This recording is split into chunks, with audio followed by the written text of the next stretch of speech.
Hey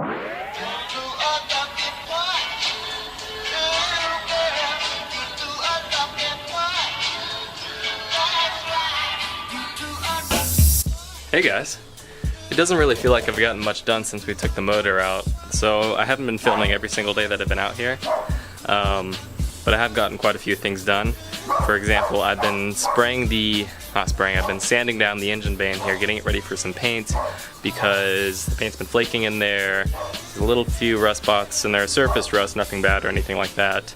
But I've been sanding it down, getting it ready for some VHT chassis bar paint. I'm not looking for show quality or anything, I just want to make sure that I have good coverage, make sure that all the metal in there is protected and it's not going to be rusting away any further. So it's not going to be for the looks so much as just to be there for protection.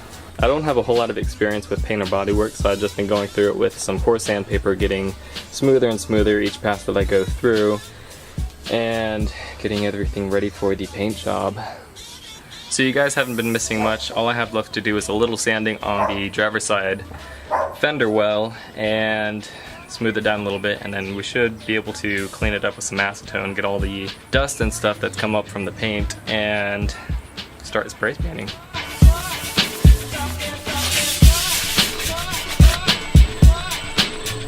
Alright, so I finished sanding the car, and now the only thing to do is to wipe it down with some acetone, blow all the dust off of it. I've also taped all the wires out of the way so that they're not going to be in the way of any of my targeted paint areas, so after we wipe it down we should be good to go. Hopefully all this prep turns out okay. Like I said, I'm not trying to make this a show car, but it would be nice to see some nice results from it.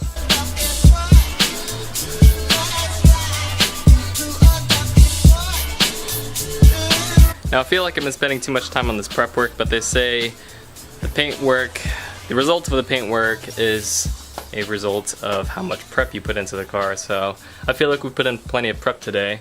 Everything should be ready to go. We've got plastic set up, we got all our wiring taped up, we got the wheels taped up, all the interior bits, holes, all that, cylinders. We're good. I'm actually really pumped about how this is going to turn out. So the paint that I'm going to be using to paint the engine bay is going to be VHT roll bar and chassis paint. Apparently this is high temp paint, says it goes up to 250 degrees, so I didn't want to go for a gloss finish. This is more of a satin, if you will. So shake this up for a bit. I bought like 7 cans of this, so we should have plenty of paint for coverage, and we'll see what else we need to do. I might do the hood if we have enough paint left over, and if I feel like doing the work to tape all that up. It shouldn't be much, but let's get these cans shaking. Another good thing about this VHT roll bar and chassis paint is that it claims to have a finish that provides protection against rust, corrosion, and chemicals. So, you know, that's a plus in an engine bay that's going to be seeing high temperatures, and we don't want to see any rust or anything like that coming into the engine bay. So that's why we're painting it. And we want to make it look somewhat nice. You know, it's not a show car, but, you know, have a little pride in your work.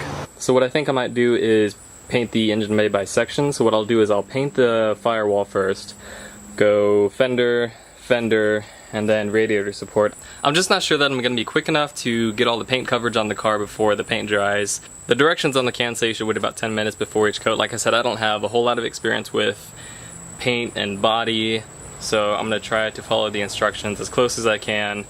Hopefully it turns out right, whatever the result.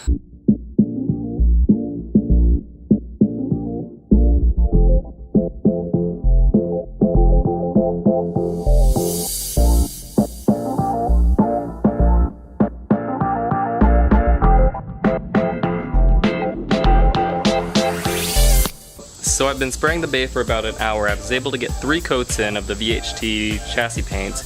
I'm pretty stoked with how it came out. It's not show quality or anything, but it looks a lot better than it did before. I wish I could have at least gotten another coat in, but you know, that's what the directions say, so I'm just gonna roll with it. It's hard to tell in the camera. I mean, I'm not sure if it does it justice, but I think it looks pretty good.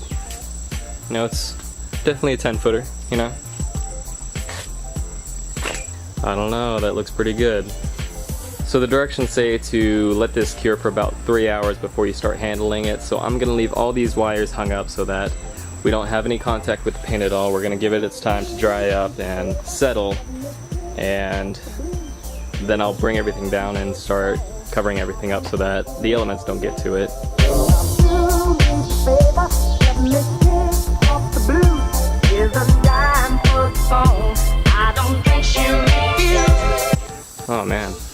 Maybe I'll just leave the car like that.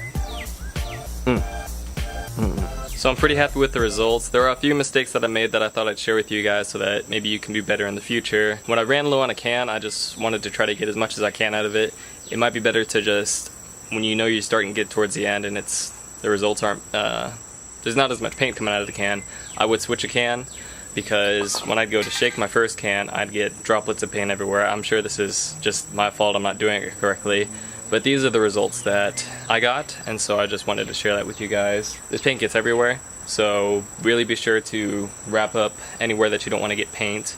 I've wrapped up the entire back half of the car. It's basically a wall of plastic, and then the wheels, of course. I also got the chassis harness out of the way. That was a big pro, because I could move the chassis harness wherever I wanted to without getting too much paint on the chassis harness. Actually, I don't think I got any paint on it, which is remarkable. I thought I'd get way more messy, and so I'm very happy with how it turned out. Luckily, I was able to, even though I was outside, I was able to use the tent to kind of hold all the wiring up, so attach it to the top there. Shout out to you, Mutaz. Nothing's broken, I promise. I could definitely still see some scratch marks after the paint. I think maybe starting out with an 80 grit sandpaper was too rough, because that gave me some pretty deep scratches maybe that I didn't want. Probably should have started out at a 180, maybe even just the 400 that I have. I went 80 sandpaper, 180, and then 400. So another thing that I'm going to point out as well is you can see where the old layer of paint was. I didn't quite sand it well enough, and I'm not sure if wiping it down with acetone made it worse. Like I said, I have no experience with body or paint or anything like that, so this is kind of my first go at painting something this big.